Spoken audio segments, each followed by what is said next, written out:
Welcome to The Explainer. So, today we're tackling a huge question, but maybe not the one you're thinking of. We're not asking if God exists. We're asking, does the concept of God even make logical sense? We're going to take the traditional job description for a divine being and put it through a pretty tough logical audit. Okay, let's get into it. And we're going to start with our real classic, a brain teaser that gets right to the heart of the whole problem. Think about it. If the answer is yes, well, then there's something God can't do, lift the stone. If the answer is no, then there's also something God can't do, create the stone. So either way, that term all-powerful kind of hits a brick wall, doesn't it? This is exactly the kind of puzzle we'll be unraveling today. You see, the classical idea of God is usually built on these three core attributes. People call them the three omnis. First, you've got omnipotence, which means all-powerful. Then there's omniscience, meaning all-knowing. And finally, omnibenevolence, which is just a fancy way of saying perfectly good. The real question is, can all three of these ideas actually exist together without tripping over each other? So let's start with that first one, omnipotence. You'd think all-powerful is a pretty straightforward idea, right? But philosophers figured out really quickly that a power with absolutely no limits can tie itself in some serious logical knots. The whole debate really boils down to two main camps. On one side, you have thinkers like René Descartes. He argued for absolute power. He believed God could do literally anything, even make a four-sided triangle or make 2 + 2 = 5. For him, logic is just a human thing, it doesn't apply to God.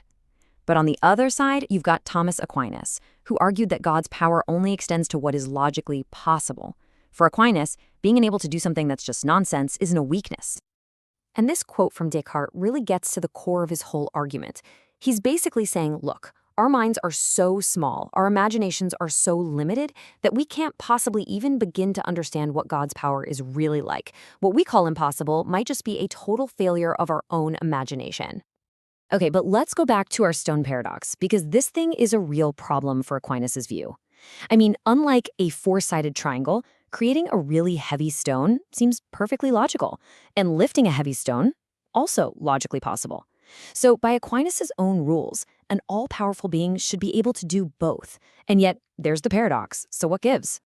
This is where the philosopher George Mavrodis jumps in to defend Aquinas. He says, we're just asking the question wrong. The problem isn't the stone's weight, it's the description we're using. The phrase, a stone too heavy for an omnipotent being to lift, well, that's a self-contradiction. By definition, an omnipotent being can lift any stone. So asking God to create this thing is like asking God to create a married bachelor. It's not a failure of God's power. It's just a string of words that doesn't actually describe a real thing. All right, so that's omnipotence. Let's move on to the next big attribute on the resume, omniscience. And this leads us to another gigantic philosophical headache. If God knows everything, and I mean everything, including the future, how can any of us really have free will? Let's just break it down simply. If an all-knowing being already knows for a fact that you're going to order pizza for dinner tomorrow, were you ever actually free to choose the salad? I mean, if the outcome is already known, it feels locked in, inevitable. And if our actions are inevitable, how can we be responsible for them? So back in the 6th century, the philosopher Boethius came up with this really mind-bending solution. He asked, what if God isn't in time at all? He argued God exists outside our timeline, seeing our past, present, and future all at once, from what he called an eternal present. So in this view, God doesn't foreknow our choices in advance, he simply sees the free choices we're making from his timeless perspective. Now, Boethius made this even clearer with a really important distinction.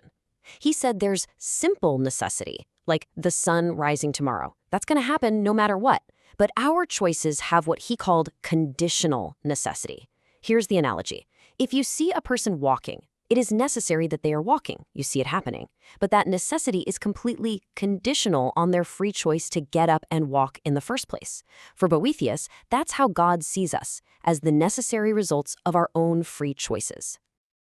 Okay, so fast forward a few centuries, and Anselm of Canterbury takes this idea and basically turns it up to 11. Instead of God just watching time from the outside, Anselm said, what if all of time and space actually exist inside of God's eternal being? Now, to even try to wrap our heads around this, you can use an analogy with dimensions. Right, so a one-dimensional line exists on a two-dimensional piece of paper. That 2D paper exists inside our 3D space.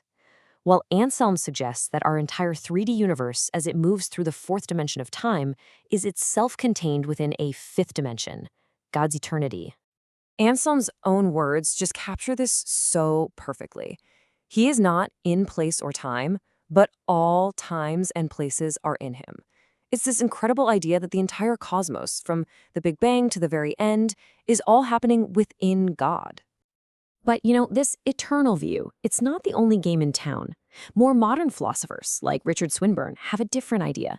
They propose an everlasting God who exists inside time, moving through it right along with us.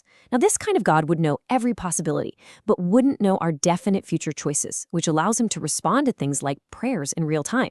It's a bit of a trade-off. You get a more interactive God, but one whose omniscience works differently. Okay, now we've reached the final, and let's be honest, probably the most difficult part of our whole logical audit. This is where omnipotence and omniscience crash right into that third attribute, omnibenevolence, being all good. This is the famous or infamous problem of evil. The philosopher J.L. Mackie framed this problem perfectly with what he called the inconsistent triad. The argument is devastatingly simple. Look at these three statements. The claim is that you can't believe all three of them at the same time. If you accept any two of them as true, the third one becomes a logical impossibility. Let's just walk through the collision here. An all-good being, by its very definition, would want to get rid of all evil and suffering. An all-powerful being would have the ability to do it. So, if a being exists that has both the motivation and the means to eliminate evil, why is there still evil? It's a huge logical problem. Now, one of the most famous responses to this comes from Augustine. He argued that evil isn't a thing that God actually created. It's more like a lack of good, a shadow. That's a direct consequence of humanity using its free will to turn away from God. So in his view, because of original sin, all the suffering we see is ultimately a just punishment for our collective choice to disobey. But when you push this argument, when you ask why, for instance, a newborn baby might suffer, Augustine's logic eventually makes its final appeal not to reason, but to faith. He basically concludes that God's justice operates on a level that's inscrutable to us, meaning it's just impossible for our little human minds to understand. We just have to trust that it's both secret and just. And that really brings our audit to a close. We're left with this huge final question. Are all these paradoxes, the ones about power, time, and evil, are they fatal flaws that just make the whole concept of God incoherent? Or are they maybe just a sign that we're trying to apply our very limited human logic to reality that operates on a completely different level? That's definitely something to think about. Thanks for joining us on The Explainer.